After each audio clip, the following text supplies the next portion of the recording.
Hello there. So today we have some exciting news regarding the future of Call of Duty's free-to-play Battle Royale. We are all aware of how big the Call of Duty franchise is and how successful Warzone has become over the last few months. With each new year, the reveal for the next game is always extremely anticipated.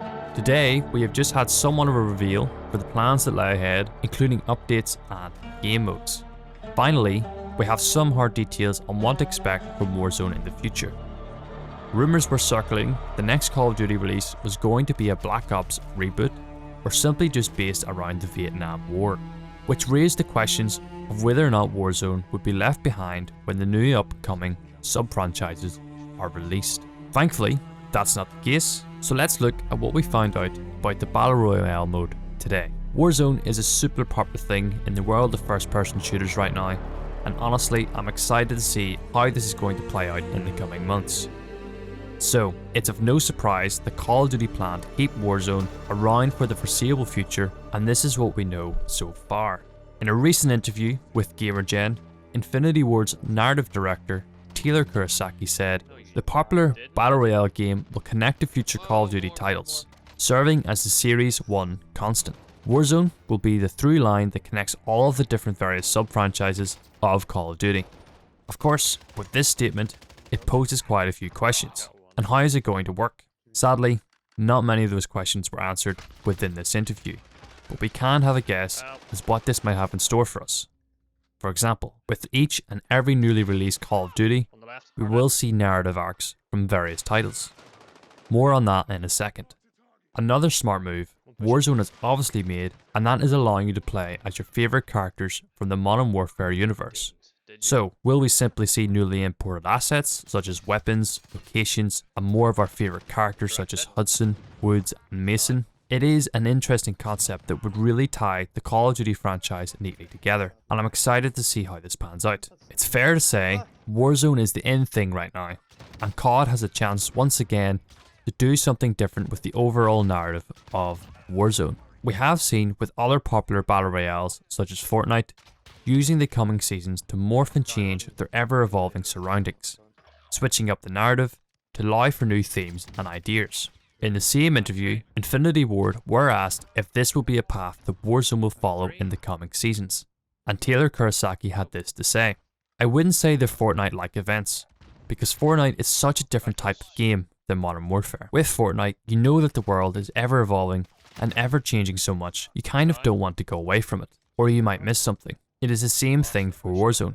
In terms of story, we have been setting up this narrative since before Modern Warfare came out. An important part for us is that Modern Warfare exists in a world that operates not unlike the world that we live in. At the heart of it, everyone is still trying to figure out what's going on, who's responsible for what's happening in Verdansk, why there's gas being deployed that's pushing us together. We'll continue to give our players more information, more Easter eggs, and the map will change and evolve as they continue to figure out this mystery and get to the bottom of it. While Kurosaki did not go on to name any up-and-coming characters coming to Warzone, but it is clear that there is an underlying narrative at work throughout Verdansk. With the up-and-coming seasons, I am sure we will see new characters such as Soap, and perhaps even Captain Price, to join the pool of available operators. Interestingly, Kurosaki did go on to say the map will change and evolve as time goes on. So will we see new locations stitched to the already existing map similar to Fortnite, or will we see a complete overhaul of the current map?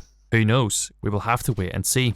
Joining Taylor Kurosaki within this interview was Amos Hodge, who is the creative director for Raven Software, who gave us some interesting information regarding Warzone specifically. This is what Amos said regarding the end of Season 3 and perhaps for even Season 4. On the gameplay stuff, I can tell you that there will definitely be new modes. We're constantly working on modes, so new modes will be releasing, and we're working on new content. New items in game that you can put in your loadout. There will be new items you can find in Battle Royale and Plunder that aren't in your loadout to add gameplay and a little looting. There will be new field upgrades, for example. So we're working on new field upgrades, new modes, new loot in general that you can get in your loadout to add some new spice to the game. Moving to the new game modes, I am glad to hear that Duos is certainly in the works and will be arriving soon. With that said, they did not give us a solid release date, however did go on to mention how they are working with various game modes to bring new ways of playing to Warzone.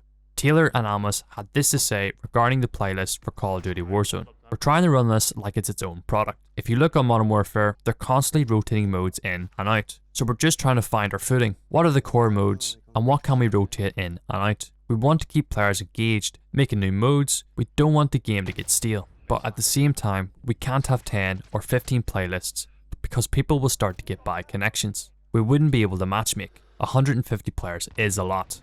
We're trying to find that balance between the core mode and what we can rotate in and out. When we put out a new mode, we really want to listen to the community. With Warzone being around for the foreseeable future, and with the next generation of consoles right around the corner, how will Warzone fare with the new Xbox X and PlayStation 5? Taylor did go on to mention that they will be supporting the next generation consoles, but in saying that, poses quite a few more questions. Will the entirety of Modern Warfare be released for the next generation of tech? Will Warzone release as a standalone platform, or will Warzone simply just transfer to the next up and coming Call of Duty titles? I will have to admit, I am intrigued by where this will lead, but for now, I guess we'll just have to wait and see. Well guys, that is all the news I have for you today. Let me know your thoughts down in the comments below anyway guys. What are you excited for the most? If you enjoyed the video, drop me a like, a dislike if you didn't, subscribe for more, and I'll see you in the next one.